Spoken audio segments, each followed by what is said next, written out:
शांति।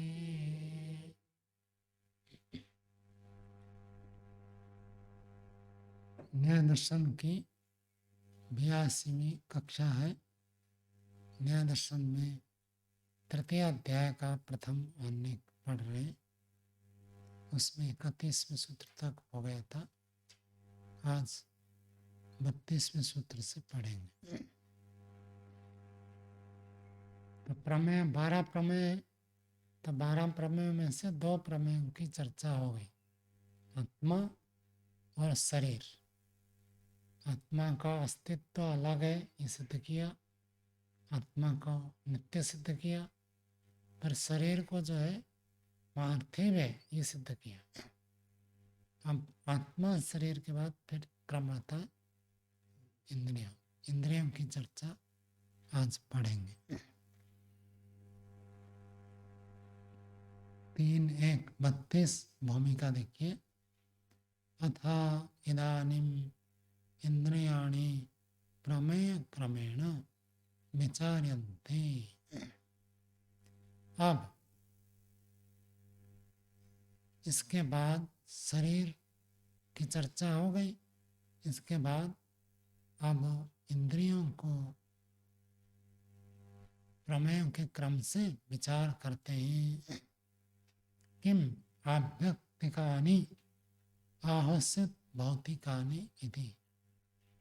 क्या ये जो इंद्रियां हैं अव्यक्ता, अव्यक्तिका, अव्यक्तिका का अर्थ होता है अव्यक्त से जो बना हुआ, उसको कहेंगे अव्यक्तिका।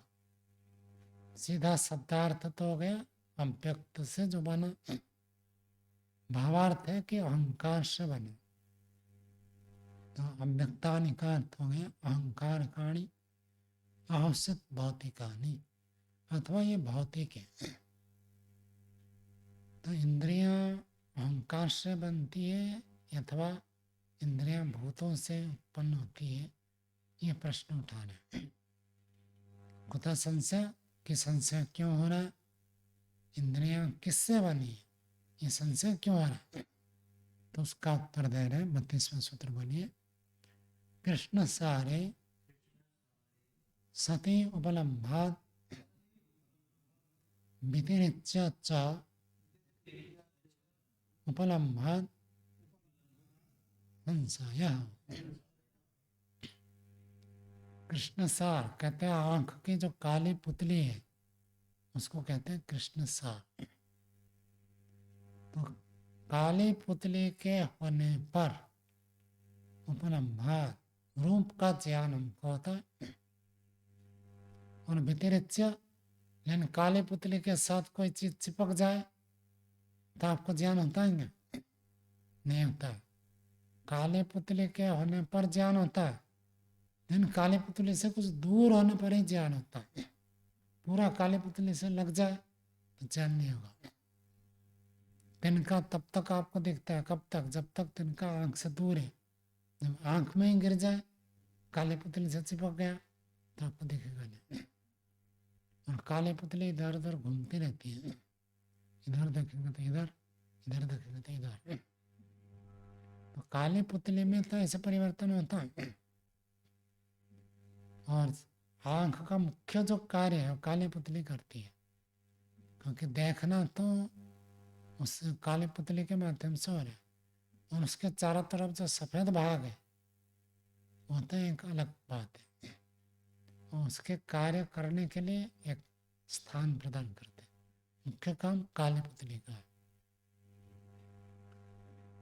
तो सूत्रार्थ हो गया, काली पुतली के होने पर रूप ज्ञान प्राप्त होने से और काली पुतली से कुछ दूर पदार्थ होने पर ही रूप का ज्ञान होता है।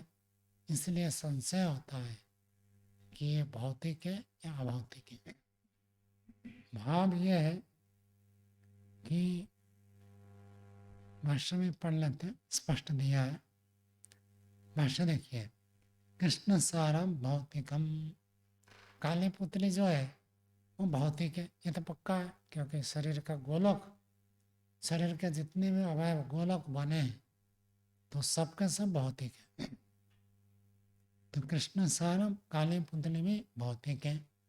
तस्मिन अनुपहते रूप उपलब्धि, तस्मिन अनुपहते, वो काले पुतले यदि टूट फूट न जाए, काले पुतले ठीक है, तब आपको आंख से दिखता है। तो तस्मिन अनुपहते, काले पुतले के ठीक होने पर, न टूटने फूटने पर रूप का ज्ञान होता है।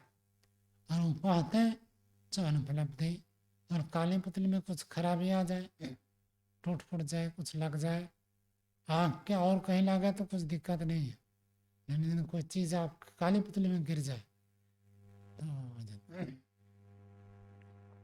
आँख खराब हो जाती है, देखने की क्षमता कम हो जाएगी।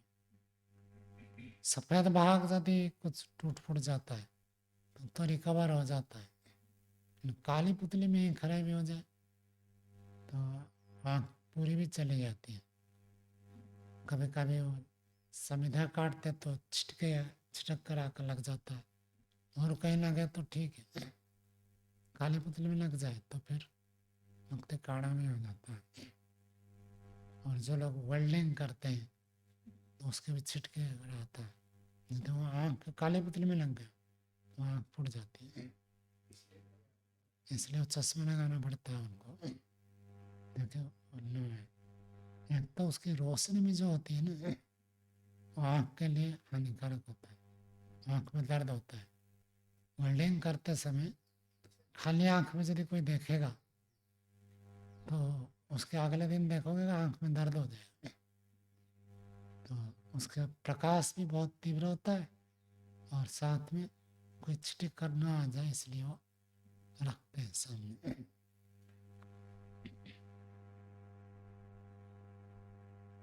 अब ये एक बात हो गई, काले पुतले जो है भौतिक है, और उसके होने पर ज्ञान होता है, ना होने पर नहीं होता है।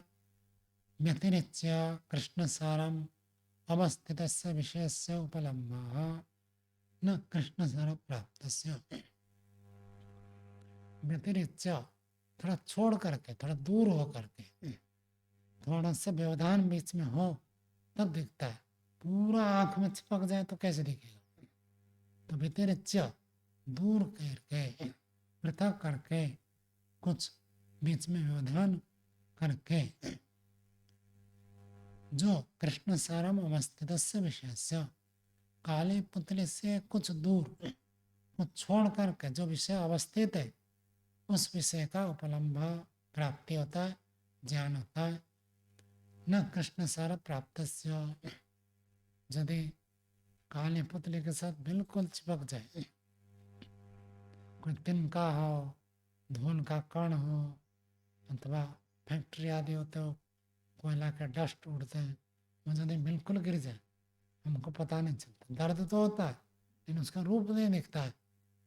आपको पूछा जाएगा जो आँख में गिरा है वो कैसी चीज़ है, सफ़ेद है, काला है, नीला है, पीला है, लाल है, कुछ नहीं बता सकते, क्योंकि आँख के साथ पूरा चिपक गया। चिपक जाने से ज्ञान नहीं होगा, दूर होने पर ज्ञान होता है। न च अप्राप्त कार्यत्वम इंद्रियाणाम, और इंद्रियों का अप्राप्त कार्यत्व नहीं है। प्राप्त का मतलब कनेक्शन, जुड़ना। मैं इसको छूऊंगा तभी मुझे पता चलेगा ये ठंडा है या गर्म है, बिना छुए थोड़ी पता चलेगा। हाथ इधर है और ये इधर है, तो जब तक छूऊंगा नहीं तब तक पता नहीं चलेगा कि ये गर्म है या ठंडा है, कोमल है कठोर है। स्मृति आती है एक अलग चीज़ है, आपने लोहे को देख लिया आपको पता चला कि ये कठोर है, लेकिन ऐसी चीज़, ऐसे रंग का कोई बना सकता है? कोमल हो, कलर ऐसे कर दिया। तो इसलिए स्मार्त ज्ञान अलग है, जो इंद्रियों से प्रत्यक्ष होता है। प्रत्यक्ष होता है इंद्रियार्थ सन्निकर्ष, इंद्रियों का अर्थ के साथ संबंध होता है, कनेक्टेड होते हैं, जुड़ते हैं, तब जाकर इंद्रियों से ज्ञान होता है।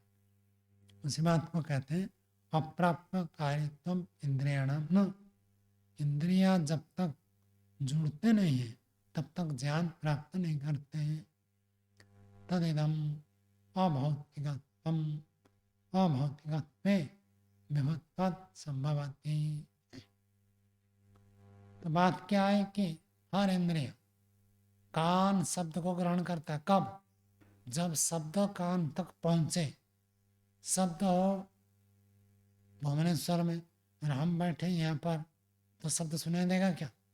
शब्द जब चलकर कान तक पहुंचे तब सुनाई देता है। तो इंद्रिय का विषय के साथ कनेक्शन हुआ तब जाकर ज्ञान होता है। छुआ तब आपको स्पर्श का ज्ञान होगा। ऐसे कोई चीज़ बहुत बढ़िया बनी हुई है, जब तक जीभ में नहीं रखेंगे, वो मीठा है, कड़वा है, कसेला है, कुछ पता नहीं चलेगा। जीभ के साथ जब जुड़ेगा तब ज्ञान होता है। और इसे नासिका के साथ गंध वाले वस्तु का संबंध हो तब हमको गंध का ज्ञान होता है। तो आँख से हमको रूप का ज्ञान होता है। रूप कहाँ पर है? 10 फीट दूरी में है और आँख यहाँ पर है। तो ये भी कैसे क्या बिना जुड़े ज्ञान होगा? तो बिना जुड़े तो ज्ञान होगा नहीं। तो आँख का भी जुड़ना मानना पड़ेगा। और आँख यदि जुड़ता है तो कैसे जुड़ेगा? जैसे हाथ से हम लेकर छू देते, आँख को तो ऐसे लेकर छुआते नहीं। और छुआएगा तो ज्ञान नहीं होगा। छुआएंगे तो ज्ञान होगा क्या? आँख के साथ किसी को छुआ देंगे तो ज्ञान नहीं होगा। तो दूर होने पर ज्ञान होता, फिर तो बिना संबंध के ज्ञान नहीं होता।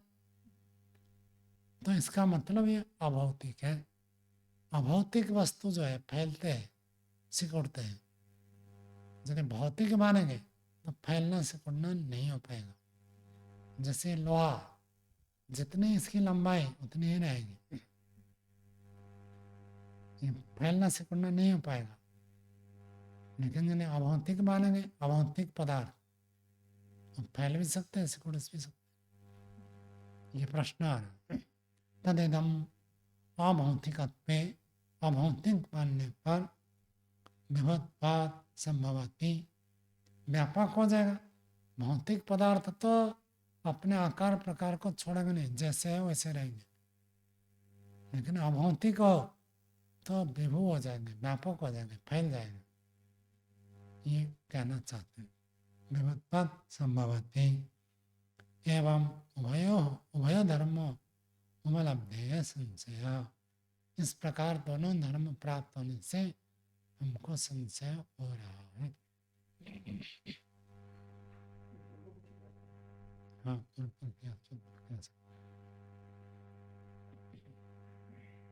कहता है एक तो काली पुतली भौतिक है, ये पक्की बात है।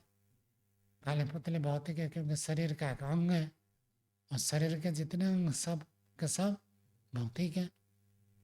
तो काली पुतली भौतिक है, इस रूप में लगता है कि आँख भी इंद्रियां भौतिक है। और दूर के पदार्थ को भौतिक वस्तु जान नहीं कर सकता। दूर के लिए फैलना चाहिए, और फैलने वाला धर्म भौतिक पदार्थ में नहीं है।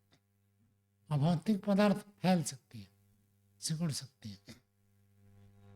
तो इसको इसलिए अभौतिक लग रहा, तो भौतिक भी लग रहा, अभौतिक भी लग रहा, इसलिए हमको संशय है।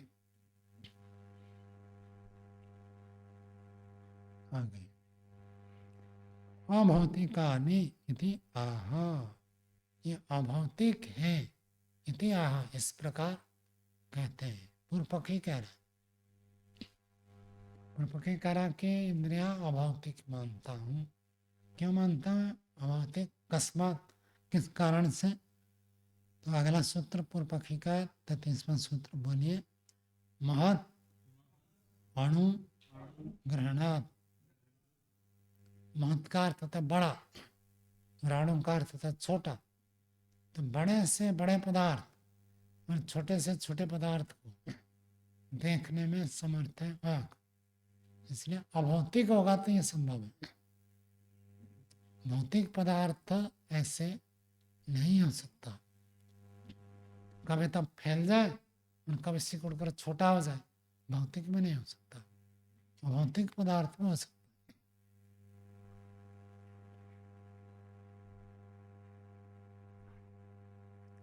योग दर्शन का क्या सूत्र है? 40वां सूत्र वाला पाठ का यथा विमता ध्यानाद्वा परमाणु परम महत्तांत वशीकार। परमाणु से लेकर परम महत्तांत तक वशीकार होता है। मन अभौतिक है, इसलिए परमाणु को भी विषय बना लेता है, और परम महत्तांत सबसे बड़े से बड़े पदार्थ को भी विषय बना देता है, क्योंकि मन अभौतिक है। ऐसा आप हाथ के लिए नहीं कह सकते, हाथ से मैं राई को भी पकड़ लूंगा और हाथ से पूरा पहाड़ को भी पकड़ लूंगा, होगा क्या? नहीं हो सकता, क्योंकि हाथ भौतिक है। हाथ से कितना छू सकते हैं? जितने इस हाथ की एरिया है उतना ही तो छुएंगे आप। किसी पदार्थ को छुएंगे तो जितने इसके क्षेत्रफल है उतना ही आप स्पर्श कर सकते हैं। पूरे को एक साथ छू सकते हैं क्या? नहीं छू सकते। क्यों? क्योंकि भौतिक है, जितना है उतना स्पर्श करेगा। और अभौतिक हो तब तो फैल भी सकता है, सिकुड़ भी सकता है।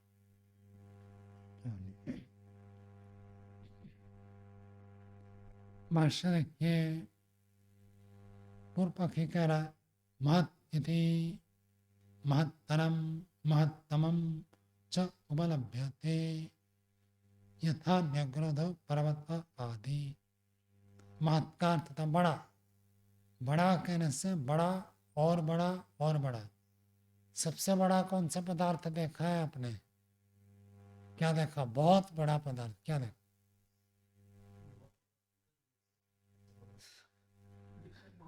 सूरज तो आपको इतना दिखता है, थोड़ा इससे बड़ा आता। चांद इतना दिखता है, सूरज कितना दिखता है?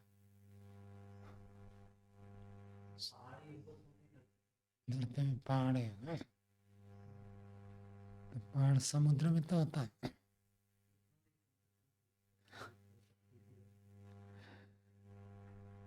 और समुद्र जहाँ देखना समाप्त हो जाता है।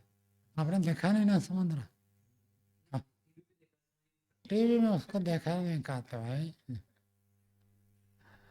आपको समुद्र दिखाएंगे। हमें उड़ीसा में तो कई बार देखने को मिलेगा आपको। उड़ीसा छोड़ने से पहले से तो जरूर दिखा देंगे आपको। आप देखोगे ना कैसे कहाँ तक ये समुद्र दिखता है, पता चलेगा। बड़ा और बड़ा और बड़ा, इतने जो बड़े बड़े पदार्थ को देखते हैं। यह तो उदाहरण दिया न्यग्रोधा। नगर तो कहते हैं बरगद के पेड़ को। तो बरगद का पेड़ बहुत बड़ा होता है, और पर्वत पहाड़ बड़े बड़े होते हैं। तो वो जैसे बड़े बड़े पदार्थ को हम देख लेते हैं। और अणु इति अणुतरा अणुतम च क्रियते।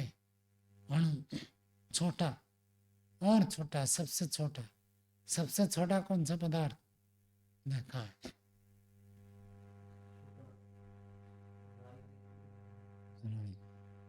राई से भी एक छोटा अनाज आता है, रागी कहते हैं। रागी देखा? नहीं देखा। नहीं, राई से भी तो छोटे छोटे होते हैं ना। ये जो आपके क्या रंगोली करते हैं, कितने छोटे छोटे कण।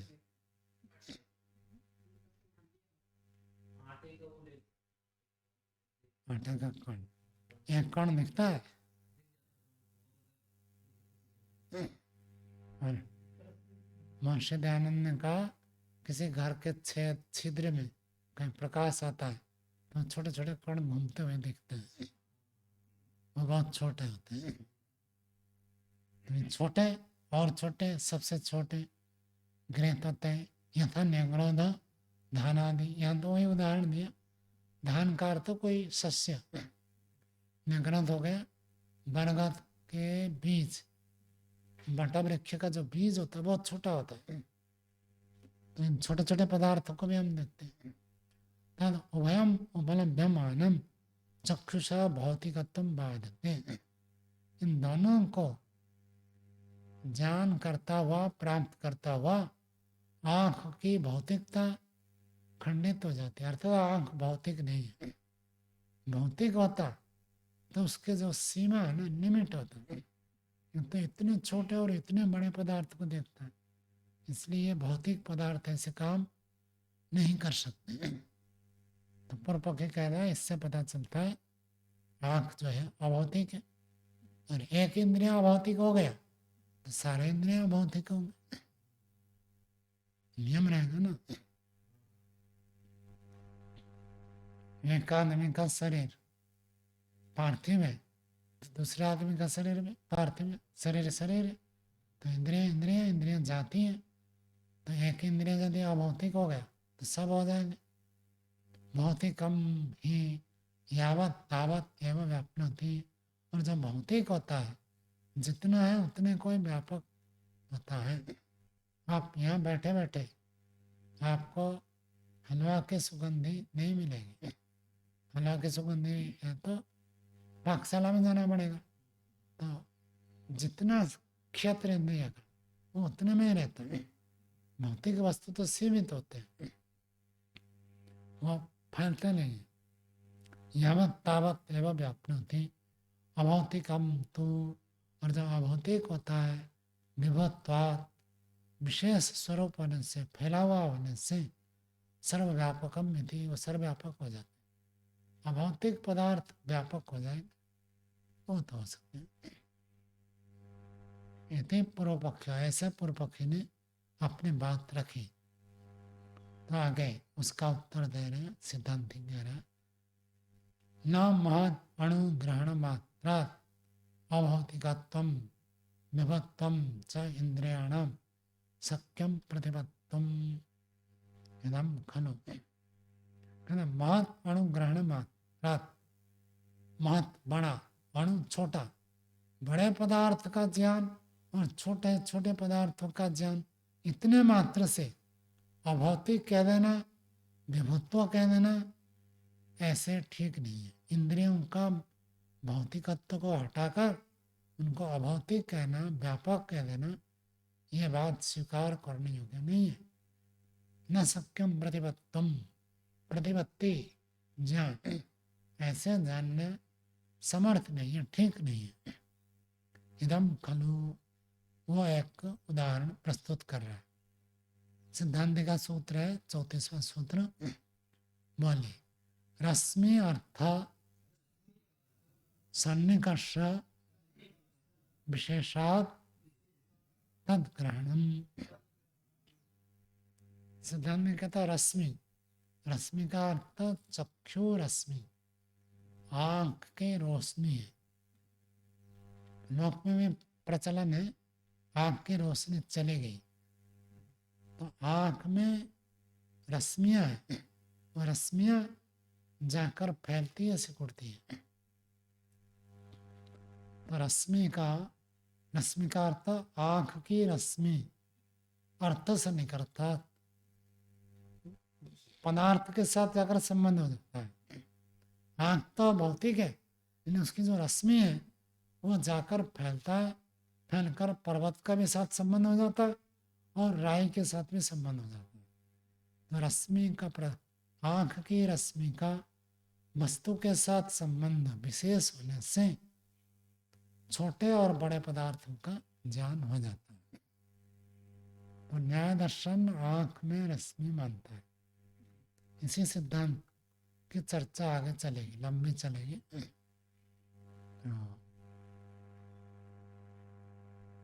अनेक विद्वान, आर्य विद्वान इसको स्वीकार नहीं करते, लेकिन आचार्य उदयवीर शास्त्री जी ने स्वीकार किया, आंख में रश्मि है। और सूत्र और भाष्य में तो स्पष्ट लिखा ही, तो आंख की रश्मि है और आंख से रश्मि निकलती है और वह रश्मि जाकर पदार्थ के साथ संबंध होती है। जैसे पदार्थ के साथ संबंध हो तो उस पदार्थ का जो रूप है उसका ज्ञान आंख के माध्यम से होता है। प्रकाश भी चाहिए, आंख के रश्मि में ऐसी क्षमता नहीं है कि वो बिना प्रकाश के देखने में समर्थ हो जाए। रश्मि है वो एक सूक्ष्म तत्व है, प्रकाश हो तो आंख की रश्मि से उस चीजों को हम देख सकते हैं। आगे देखिए भाष्य में कह रहे तयो हो महत् अणु हो ग्रहणम चक्षुरश्मे अर्थस्य च सन्निकर्ष विशेषत भवति। वही सूत्र की बात बता दी। तयों का अर्थ उन दोनों का, किन दोनों का? बड़े से बड़ा और छोटे से छोटे पदार्थ का जो हमको ज्ञान होता है, ग्रहणम ज्ञान, आँख से जो ज्ञान हो रहा है, वो चक्षु रश्मि है अर्थस्य। चक्षु की जो रश्मि है, आँख की जो रश्मि है, आँख के किरण, चक्षु किरण के साथ पदार्थ का संबंध हो जाने से हमको ज्ञान होता है। यथा प्रदीप रश्मि है अर्थस्य, जैसे दीपक की रश्मि, दीपक की रश्मि का परिमाण कितना है, ये भी एक न्याय आता है। जैसे आपको एक विचि तरंग न्याय बताया था, ऐसे प्रदीप घटन न्याय एक न्याय आता है। तो दीपक को आपने रखा, एक छोटा सा घड़ा उस पर ढक दिया, तो दीपक का प्रकाश कहाँ तक फैलेगा? और यदि बड़ा घड़ा ढक दिया तो दीपक का प्रकाश कहाँ तक फैलेगा? बड़ा घड़ा का जितना आकार है उतना आकार फैलेगा। और यदि एक बड़ा कमरा है, उसमें अंधकार में आपने छोटा दीपक जलाया, तो दीपक का प्रकाश कहाँ तक फैलेगा? पूरे कमरे में फैल जाएगा। तो दीपक के प्रकाश कहाँ तक फैलता है? जितना उसको, जब तक उसको आवरण ना आ जाए तब तक वो फैलता है। लेकिन ऐसे नहीं कि एक दीपक जला दे पूरी धरती में उजाला हो जाए, ऐसा नहीं होगा। आवरण का, रात को आप छत के ऊपर जाकर एक दीपक जला दो, पूरा पाँच टाउन प्रकाशित हो जाए, ऐसे कहोगे तो होगा क्या? नहीं होगा, सीमा है। वो कहते हैं जैसे दीपक का प्रकाश फैलता है, तो उसी प्रकार से आँख की रोशनी भी ऐसे फैलता है।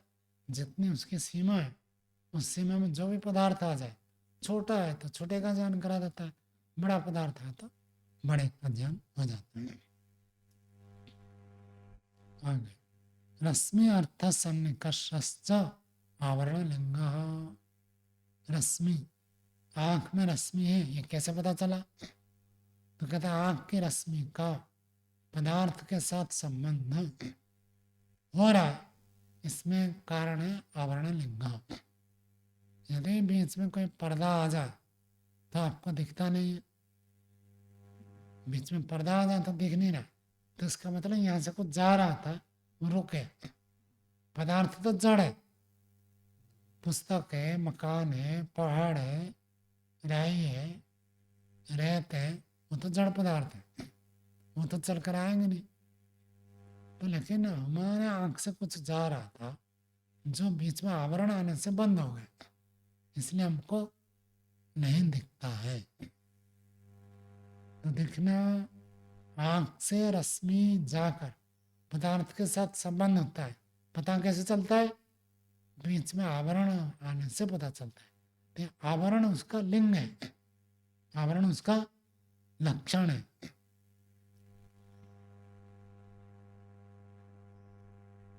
भाष्य आगे ये वार्तिक के उसकी व्याख्या कर रहे हैं। चक्षुषा ही रश्मि कुंड्यादेवी आवृतम अर्थम न प्रकाशयति यथा प्रदीप रश्मि। और चाक्षुष रश्मि, आँख की रश्मि, नयन रश्मि, चक्षुष रश्मि, आँख के किरण, कुंड्यादि, कुंड्यादि का अर्थ दीवार, दीवार आदि के द्वारा ढका हुआ, आवृत होता हुआ, अर्थम न प्रकाशयति, दीवार के पीछे कोई पदार्थ है तो दिखेगा नहीं, न प्रकाशयति यथा प्रदीप रश्मि, जैसे दीपक की रश्मि।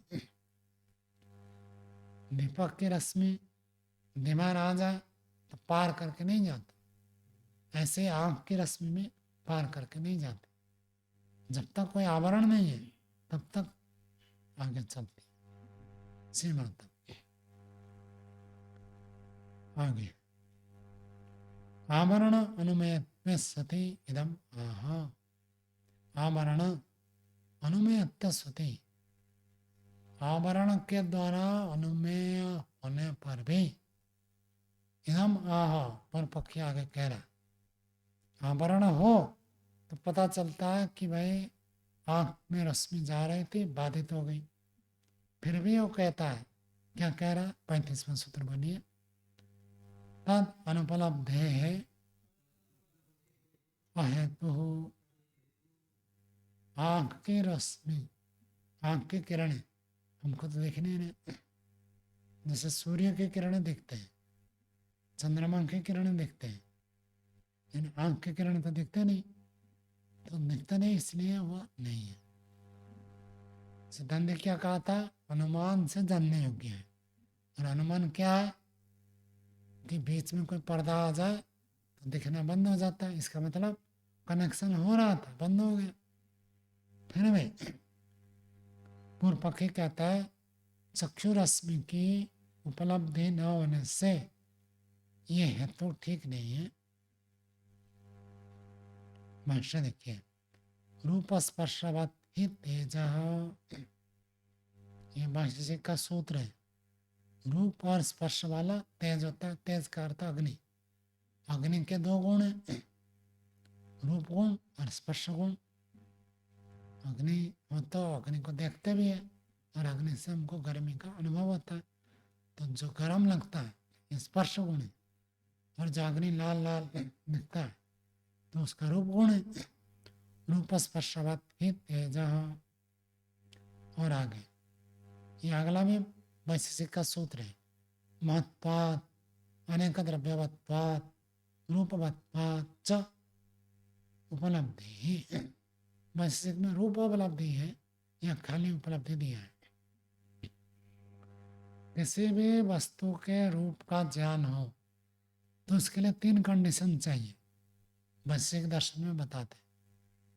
तो ईश्वर है तो दिखता क्यों नहीं, ये भी लोग प्रश्न उठाते, तो उसके लिए कह देते कि भाई वायु आपको दिखता है क्या, मैं नहीं दिखता, जैसे वायु दिखती नहीं है तो ईश्वर भी नहीं दिखता, ना दिखने पर यदि नहीं होता तो वायु को भी ना मानो। तो क्या कहते हैं लोग, वायु का तो कम से कम स्पर्श होता, तो बात बदल देते हैं, तो वायु का तो कम से कम स्पर्श होता, ईश्वर का तो स्पर्श भी नहीं होता, तो ईश्वर को कैसे मिले। तो फिर हम कहते हैं और दूसरी बात, मोबाइल के तरंगे आपको स्पर्श होते हैं, लेकिन आजकल खूब कहते हैं कि मोबाइल को या जेब में मत रखो, उसके तरंगे आपके हृदय को प्रभावित करें, ऐसा कहते हैं। कितना है मुझे पता नहीं, लेकिन कहते हैं इसको। तरंगे दिखते नहीं है और मोबाइल के तरंग को छू भी नहीं सकते, फिर भी उसका अस्तित्व को मानते हैं। और टीवी के बहुत सारे चैनल होते हैं, आजकल तो सैकड़ों चैनल हो गए, यहाँ सब चैनल के तरंगे उपलब्ध है या नहीं है, है। यदि वो हम क्या कहते हो डिस्क लगाए और चैनल को उसी प्रकार सेटिंग करें तो चैनल चलेगा। तरंगा तो है लेकिन दिखते नहीं है, तो दिखते नहीं है इसलिए नहीं है ये कह नहीं सकते, ना दिखने पर भी बहुत पदार्थ होते हैं। यहाँ तो बहुत बातें कहेंगे कि ये भी आपको नहीं दिखता, ये भी नहीं दिखता, उसको भी नहीं मानोगे क्या, दिखता नहीं है इसलिए नहीं है ये नहीं कह सकते, ना दिखने पर भी बहुत सारे पदार्थ होते हैं। तो दिखने के लिए क्या क्या कंडीशन चाहिए, वैश्विक दर्शन में ये सूत्र बताया, महत्पात, एक तो बड़ा पदार्थ होना चाहिए, सूक्ष्म परमाणु इलेक्ट्रॉन प्रोटॉन न्यूट्रॉन ये दिखेंगे नहीं, और उससे क्वार्ट्ज हो जाए दिखेंगे नहीं, पृथ्वी के परमाणु खाली आंख से नहीं दिखेंगे। तो महत्व पदार्थ बड़ा होना चाहिए, और अनेक द्रव्यवत्पात, जिसमें अनेक अवयव द्रव्य हो वही दिखेगा। जो एक चीज है किसी अनेक अवयव से जुड़ा हुआ नहीं वो नहीं दिखेगा। जो मौलिक चीज है मौलिक पदार्थ कभी भी दिखेंगे नहीं, सूक्ष्म होते हैं, बहुत सूक्ष्म होते हैं। यौगिक पदार्थ दिखेंगे। ये जो धरती गोला हमको दिखता है, इसमें धरती भी है, पानी भी है, अग्नि भी है, वायु भी है, सब कुछ है, सब मिला जुला हमको दिखता है। जो पृथ्वी के मूल परमाणु है वो नहीं दिखेंगे। तो अनेक द्रव्य हो तभी दिखता है, एक द्रव्य हो तो नहीं दिखेगा। आत्मा एक है इसलिए कभी नहीं दिखेगा, मन एक है इसलिए दिखेगा नहीं, परमात्मा एक है, संघात नहीं है। संघात से जो बना हुआ वही दिखेगा, जो संघात नहीं है वो दिखेगा नहीं। तो अनेक द्रव्यवत्वात् और रूपवत्वात्, रूप का संस्कार जिसमें है वही दिखेगा। जो बड़ा भी है और अनेक अवयव भी है लेकिन रूप संस्कार नहीं है तो नहीं दिखेगा। वायु में रूप का संस्कार नहीं है तो इसलिए वायु कभी भी दिखेगा नहीं। यहाँ जो दर्शन में जिस वायु की चर्चा है वो कभी भी दिखेगा नहीं। क्यों नहीं दिखेगा? क्योंकि उसमें रूप गुण नहीं है, रूप का संस्कार सूक्ष्म रूप में भी नहीं है। आगे तो ऐसी तीन चीजें हैं, बड़ा हो, अनेक अवयव हो और रूप संस्कार हो, तो उसके रूप का हमको ज्ञान होता है। प्रदीपवत, प्रदीप में जैसे होता है प्रत्यक्षता उपलब्धते, प्रत्यक्षता उपलब्धता, ये लिखा है उपलब्धता,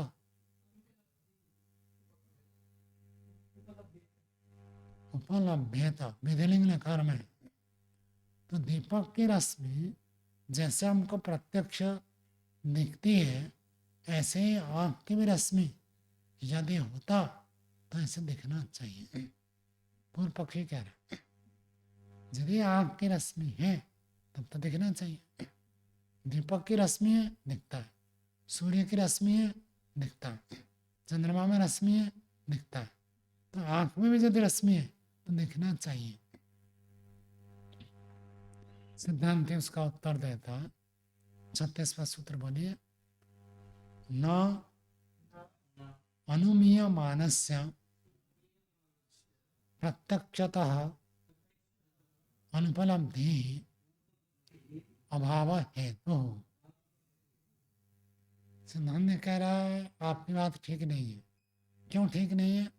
अनुमीयमानस्य, अनुमान से जानने योग्य पदार्थ का प्रत्यक्ष अनुपलब्धि, इंद्रियों के द्वारा प्रत्यक्ष न होने पर, आंख से न दिखने पर अनुपलब्धि कहना यह अभाव का कारण नहीं बनेगा।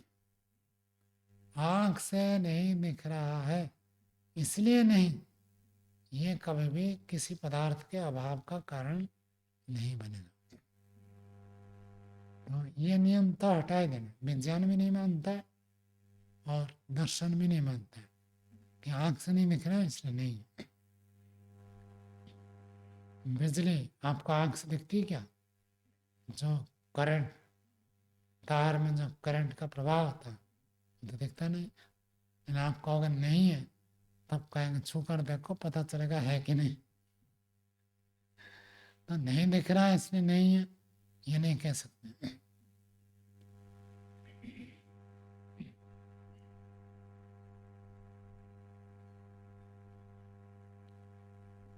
भाष्य सन्निकर्ष प्रतिषेधार्थेन आवरणेन लिंगेन अनुमीयमानस्य रश्मेः।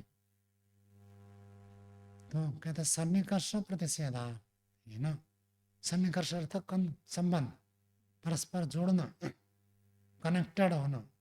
तो इस सन्निकर्ष का प्रतिषेधार्थेन आवरणेन लिंगेन,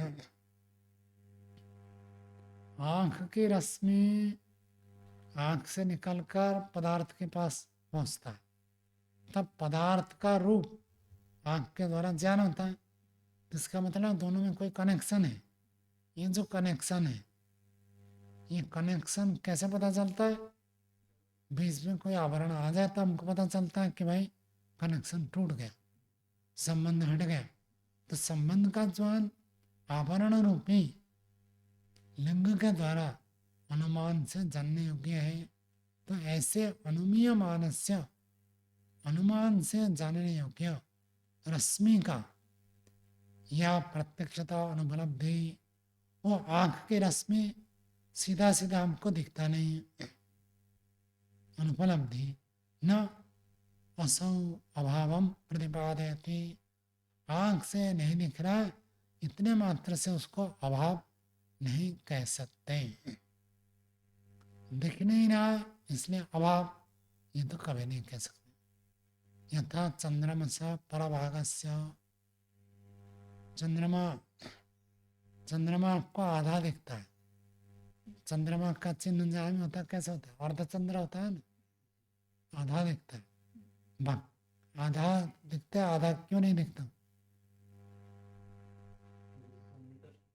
वहाँ प्रकाश नहीं होता, सूर्य का प्रकाश चंद्रमा के ऊपर पड़ता है, और चंद्रमा के ऊपर तो जितने भाग में प्रकाश पड़ता है उसका जितना अंश हमारी ओर है उतना हमको दिखता है, और जो हमारी ओर नहीं है पीछे रहेगा वो हमको दिखता नहीं है। तो कहते हैं चंद्रमा का जो भाग आपको दिखता है, मान लो पूर्णिमा का चंद्र है, पूरा दिखता है, लेकिन पूरा हमारी तरफ जो भाग है उतना ही तो दिखा, उसके पीछे का भाग दिखता है क्या? नहीं दिखता है या नहीं है? तो चंद्रमस्य परभागस्य पृथिव्याश्च अधोभागस्य, और पृथ्वी गोल है, गोलाकार अंडाकृति है, तो हम धरती के ऊपर खड़ा है, तो धरती के नीचे भी कुछ है या नहीं? हमारा पिछला भाग में कहते हैं ना अमेरिका, इसके बिल्कुल सीधा पीछे अमेरिका है, भारत के विपरीत दिशा में अमेरिका है। मार्शल ने इसलिए उसको लिखा पाताल देश। तो पाताल देश आपको दिखता है क्या? अभी तो नहीं दिख रहा है ना, आप तो पृथ्वी पृष्ठ पर है, तो पृथ्वी के पिछले तरफ पर जो है वो दिखता नहीं। फिर ये गोल है, इधर भारत है तो इधर अमेरिका है। तो जो अधोभाग से हमारी दृष्टि से ऊपर हो गए, ऊपर वाला भाग, तो अधोभाग नहीं दिखता। और आगे चलकर न्याय दर्शन में ही बताएंगे, आपकी जो पीठ है आपको दिखता है, तो पीठ है या नहीं है?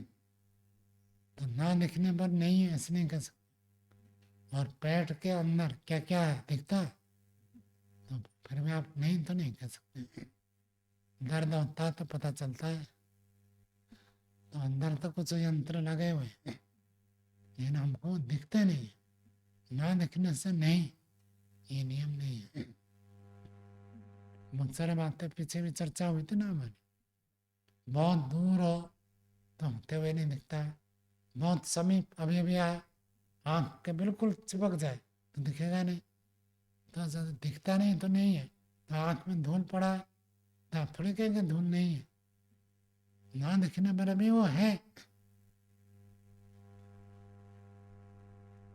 चलो आगे बढ़ते हैं। 37वां सूत्र बोलिए, द्रव्य गुण धर्म भेदाच उपलब्धि नियम। द्रव्य गुण धर्म, द्रव्य का धर्म अलग है और गुणों का धर्म अलग है। द्रव्य धर्म और गुण धर्म, द्रव्य की विशेषता और गुणों की विशेषता अलग अलग होने से ज्ञान का नियम होता है। गुणों का ज्ञान अलग होता है, द्रव्य का ज्ञान अलग होता है। कौन से द्रव्य का ज्ञान कैसे होगा उस द्रव्य के आधार पर निर्भर करता है। ऐसे कौन से गुण का ज्ञान कैसे होगा उसका ज्ञान अलग अलग नियम है। केवल आँख से दिखे तभी उपलब्ध है ऐसा नहीं कह सकते। आँख से ना होने पर भी वस्तु का अस्तित्व होता है, तो कौन सा गुण कैसे ज्ञान हो, ये कहना कठिन है।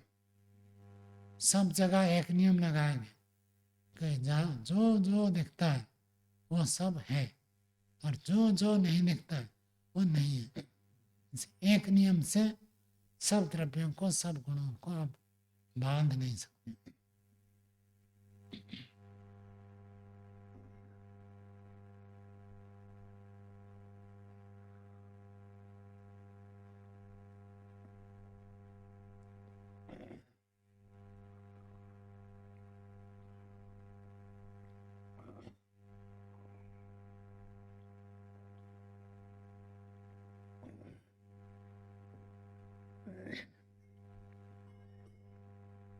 भाषा देखिए,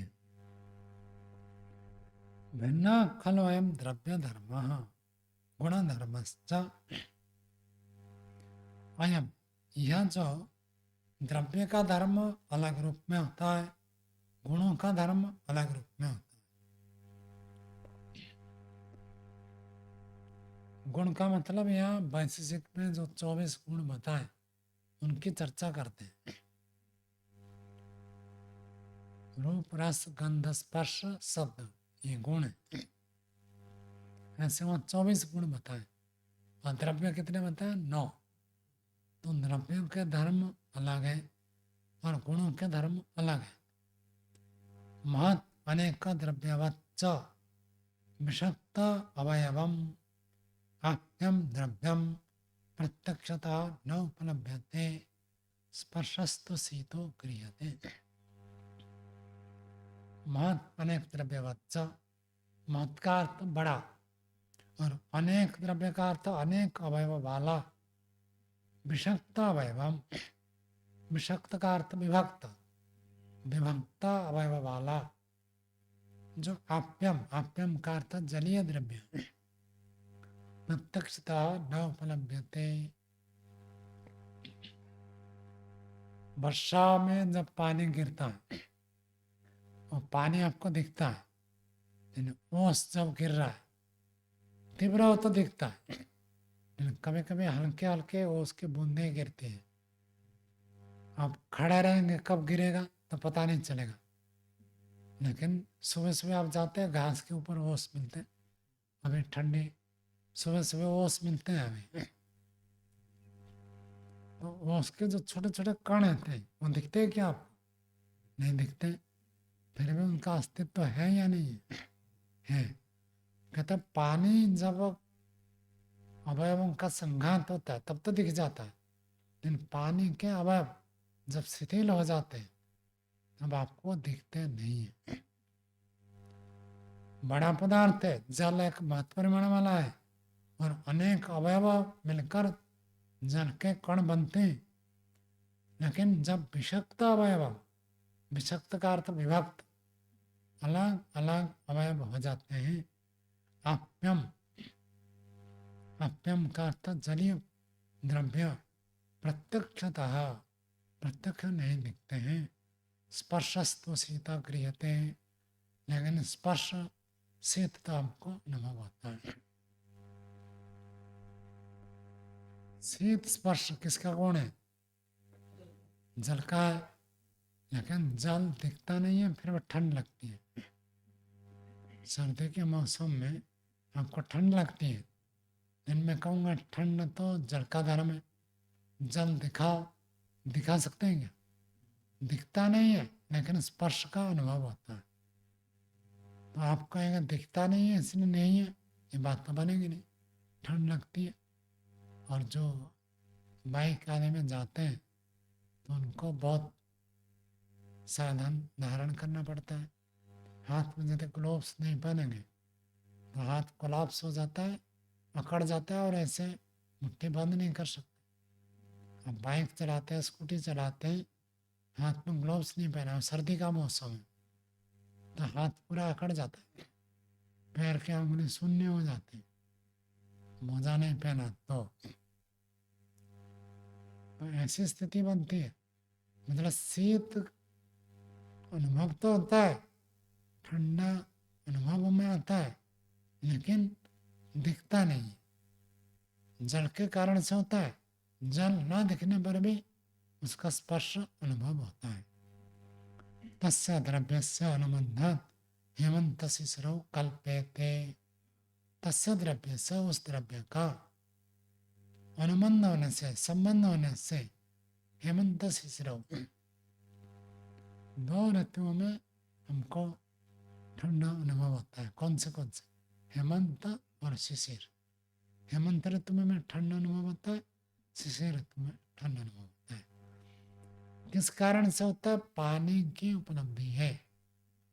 पानी वहां है, भाप होकर उड़ जाए पूरा तब तो अलग है, लेकिन जब वातावरण में जल के कण विद्यमान रहते हैं तब हमको शीत का अनुभव होता है। तथा वेदम एवं च तेजसम, जैसे जल का उदाहरण दिया, जैसे तेजस अग्नि का भी उदाहरण उसी प्रकार, तथा वेदम उसी प्रकार से ही समझना चाहिए। तेजसम द्रव्यम, अग्नि द्रव्य, अनंतभूत रूपम, जिसका रूप हमको दिखता नहीं है, सह रूपेण न उपलब्धते, रूप के साथ साथ वो उपलब्ध नहीं होता है। मान लीजिए ग्रीष्म ऋतु है, आपको गर्मी लग रही है, दिन में तो चलो आप कह देंगे कि सूर्य के किरणें हैं और सूर्य किरण में खड़े हैं तो गर्मी लग रही है, यानी घर के अंदर सूर्य किरण है क्या? नहीं है, फिर भी गर्मी लगती है नहीं लगती है? गर्मी लगती है। और रात को भी आपको गर्मी लगती है। गर्मी के मौसम में रात को बिजली चले जाए तो कैसे छटपटाते। तो सूर्य के किरणें हैं तब तो आप कहेंगे भाई किरणें दिख रहे, गर्मी में है। तो अग्नि तत्व जो है वहाँ दिखता है, सूर्य के प्रकाश आ रहा तो उसमें आप कहेंगे अग्नि तत्व है। लेकिन घर के अंदर सूर्य का प्रकाश नहीं है तब भी आपको गर्मी लगता है, और रात के समय सूर्य के प्रकाश नहीं है तब भी गर्मी का अनुभव होता है। मतलब वो कहना चाहते हैं अग्नि तो है लेकिन अग्नि दिखती नहीं है, अग्नि होते हुए भी नहीं दिखती है। नोपलभ्यते स्पर्शस्तु अस्य उष्णः उपलभ्यते, लेकिन हमको गर्मी लगती है, गरम स्पर्श का अनुभव तो होता है लेकिन वो गर्मी दिखती नहीं है। तस्य द्रव्यस्य अनुबंधात्, और उस द्रव्य के अनुबंध से ग्रीष्म वसंतो कल्प्यते, ग्रीष्म ऋतु और बसंत ऋतु उत्पन्न होते हैं। दो ऋतु में हमको गर्मी का अनुभव होता है, बसंत ऋतु में भी और ग्रीष्म ऋतु में भी। कौन सा ऋतु पहले है? पहले, और ग्रीष्म बाद है। फिर ग्रीष्म को पहले पढ़ा, बसंत को बाद में पढ़ा। ग्रीष्म शब्द में दो अच है, दो स्वर है, इसलिए उसको पहले पढ़ा। और बसंत में तीन है, वसंत, इसलिए उसको बाद में पढ़ा व्याकरण के नियम से। तो बसंत ऋतु और ग्रीष्म ऋतु में हमको गर्मी लगती है, तो गर्मी किसका गुण है? अग्नि का गुण है। तो अग्नि का अनुभव तो होता है लेकिन अग्नि दिखता नहीं है। ना दिखने पर भी अग्नि तत्व है, ना दिखने पर भी जल तत्व है। कहाँ? हेमंत और शिशिर ऋतु में जल तत्व है, बसंत और ग्रीष्म ऋतु में अग्नि तत्व है, दिखते नहीं।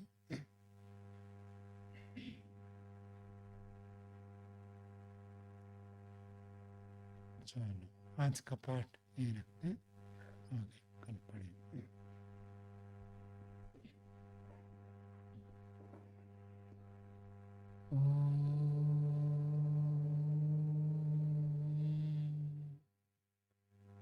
शांति शांति शांति।